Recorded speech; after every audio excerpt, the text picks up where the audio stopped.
এক টুকরো লৌহ জলে ডুবে যায়, কিন্তু লৌহর কড়াই জলে ভাসে কেন? উত্তর হবে কারণ কড়াইটি জলকে বেশি অপসারিত করতে পারে। 2 নম্বর কোশ্চেন, এক টুকরো কাঠ এবং এক টুকরো লৌহ একই সঙ্গে রোদে রাখলে কে বেশি গরম হবে?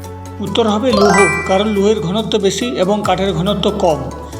কোশ্চেন নম্বর 3, বৈদ্যুতিক বাল্বের ভিতরে কোন গ্যাস থাকে? উত্তর হবে নাইট্রোজেন গ্যাস। কোশ্চেন নম্বর 4, বৃষ্টির জলে কোন ভিটামিন থাকে? উত্তর হবে ভিটামিন বি। কোশ্চেন নম্বর 5, বালির প্রধান উপাদান কি? উত্তর হবে সিলিকন।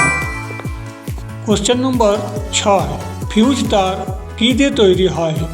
উত্তর হবে টিন এবং সীসার মিশ্রণে। কোশ্চেন নম্বর 7, চুম্বককে আবিষ্কার করেন?